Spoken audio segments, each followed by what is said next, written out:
اس نے یہ بھی نہیں دیکھا کہ بوڑھی چڑیل کے جلنے کے بعد پنڈت کا سر اور دھڑ دونوں غائب ہو چکے تھے۔ شاطر سونے کی تیاری کر رہا تھا۔ آج کا دن اس کا بہت مصروف گزرا تھا۔ وزیر کرکوس 2 دن سے کسی کام کے سلسلے میں دوسرے گاؤں گئے ہوئے تھے اور محل کی دیکھ بھال کی ذمہ داری شاطر کو دے گئے تھے۔ لباس تبدیل کر کے وہ اپنے بستر پر لیٹ گیا اور اپنی آنکھیں بند کر لیں، لیکن پھر اچانک آنکھیں کھول دیں۔ اس چڑیل سفرینہ کو تو دیکھوں ذرا، کیا کرتی پھر رہی ہے۔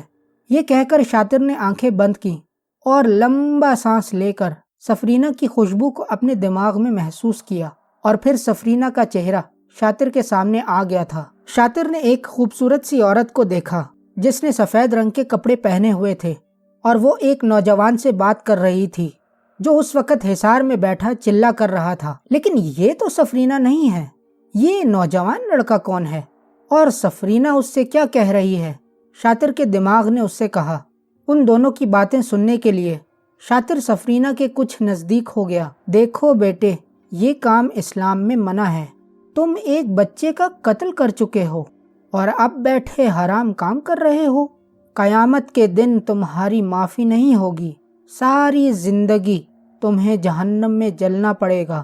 اچانک سفرینہ چپ ہو گئی اور پھر اس نے شاطر کی طرف غضبناک نگاہوں سے دیکھا۔ یہ دیکھ کر شاطر نے آنکھیں کھول دیں۔ مجھے اس نوجوان کو بچانا ہوگا۔ سفرینہ اس نوجوان کی جان لینے کے لیے بہت ہی خطرناک چال چل رہی ہے۔ اس وقت شاطر یہ بات بھول گیا کہ وزیر کرکوس نے اسے سفرینہ سے دور رہنے کا کہا تھا۔ نوجوان، میں تم سے پوچھ رہی ہوں، تم یہاں بیٹھ کر کس کو قابو کر رہے ہو؟ سفرینہ نے دوبارہ سکندر کو مخاطب کیا تھا، لیکن سکندر نے اس بار بھی کوئی جواب نہیں دیا۔ مجھے شکل سے تم مسلمان لگ رہے ہو، اور مسلمان تو ایسا کام نہیں کرتے، تو تم ایسا کیوں کر رہے ہو؟ بتاؤ مجھے۔ سکندر نے اب بھی کوئی جواب نہیں دیا۔ تم بھی وہی کر رہے ہوگے جو دوسرے لوگ کرتے ہیں، کسی جن کو قابو کرو، اس سے مدد لے کر دنیا کا ہر کام کرو، پھر امیر بن جاؤ۔ لیکن کبھی یہ سوچا کہ اس کام کا اختتام کیا ہوتا ہے؟ سکندر نے اب آنکھیں کھول لی تھیں، لیکن چلہ اس نے نہیں روکا تھا۔ میں تمہیں بتاتی ہوں کہ تمہاری زندگی کا اختتام کیا ہوگا۔ تم طاقت حاصل کرو گے، دولت حاصل کرو گے، پھر تمہارا شمار بھی طاقتور اور امیر لوگوں میں ہوگا۔ لوگ تمہارے آگے پیچھے گھومیں گے اور تمہارا سر فخر سے بلند ہو جائے گا، لیکن یہ تمہاری زندگی نہیں ہوگی۔ تم چاہے سب کچھ حاصل کر لو، لیکن تمہارا دل سکون میں نہیں ہوگا، کیونکہ تم مسلمان جو نہیں رہو گے۔ بے شک تم مسلمان والے نام سے بلائے جاؤ گے، لیکن تم ایک کافر بن جاؤ گے جس نے صرف دنیا حاصل کرنے کے لیے ایک معصوم جان کو قتل کیا تھا، جس نے شیطان کو آقا مان کر اس کی عبادت کی تھی، اس کے نام کا چلہ کیا تھا۔ ان سب چیزوں کا پتہ تمہیں اس وقت چلے گا جب تم اس دنیا سے چلے جاؤ گے، اور پھر جب تم خدا کے سامنے حاضر ہوگے تو تمہاری دولت، طاقت اور دکھاوے کی مسلمانی تمہارے منہ پر مار دی جائے گی۔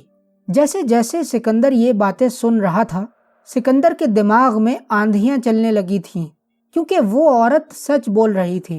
سکندر نے تو یہ سوچا ہی نہیں تھا، ایک پنڈت کے کہنے پر اس نے سب کچھ کھو دیا تھا، اور اب وہ نام کا مسلمان اور پکا کافر بن چکا تھا۔ دیکھو بیٹے، یہ کام اسلام میں منع ہے۔ تم ایک بچے کا قتل کر چکے ہو اور اب بیٹھے حرام کام کر رہے ہو۔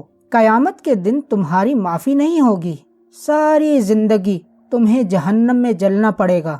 یہ کہہ کر سفرینہ خاموش ہو گئی، اور اچانک اس نے سر جھٹک کر دائیں طرف دیکھا۔ سکندر کی نگاہیں بھی اس طرف ہی اٹھ گئیں، لیکن وہاں تو کچھ بھی نہیں تھا۔ اب بھی تمہارے پاس وقت ہے، یہ سب چھوڑ دو، ختم کر دو یہ چلہ، اور خدا سے توبہ کرو، وہ تمہاری توبہ ضرور قبول کرے گا۔ ایک طوفان تھا جو سکندر کے اندر چل رہا تھا۔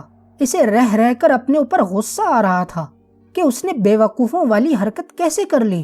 کیا ہو جاتا اگر وہ ایسا ہی رہتا ساری زندگی؟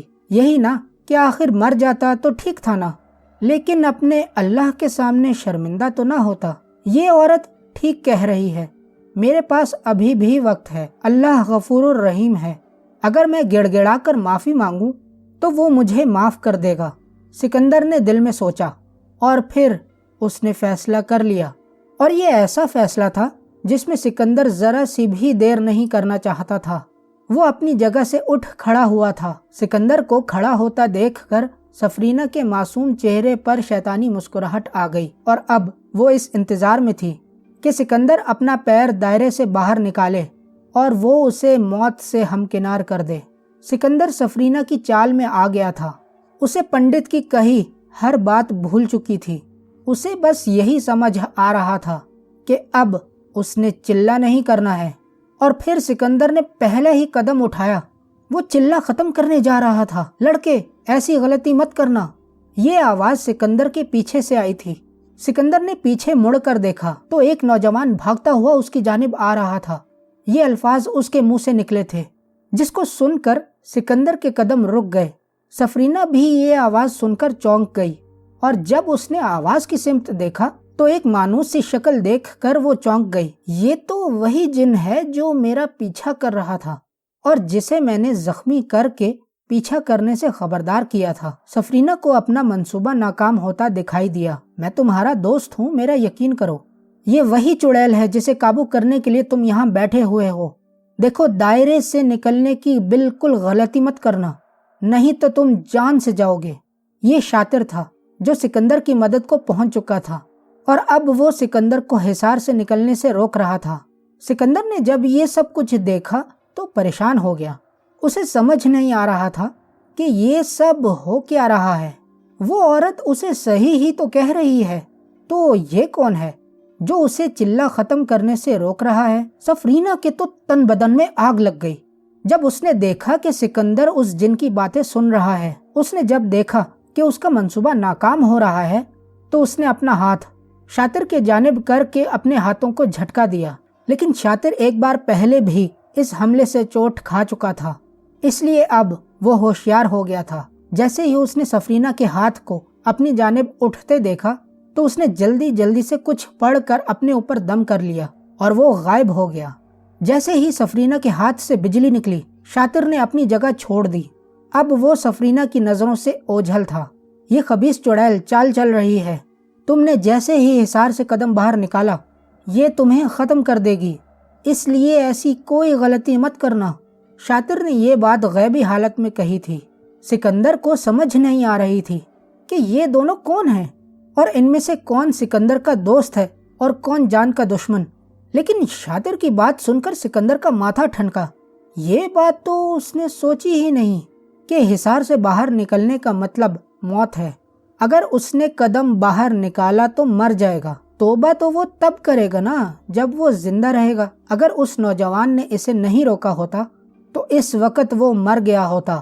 یہ سب سوچ کر سکندر اپنی جگہ پر رک گیا۔ اسے شاطر کی بات سمجھ آ گئی، اور اب وہ دل ہی دل میں اللہ کا شکر ادا کر رہا تھا۔ اپنی چال ناکام ہوتے دیکھ کر سفرینہ غضبناک ہو گئی، اور اب وہ جن بھی اس کی نظروں سے غائب ہو گیا تھا۔ یہ دیکھ رہے سفرینہ نے غصے سے آنکھیں بند کر لیں اور لمبا سانس لے کر شاطر کی موجودگی کو دیکھا۔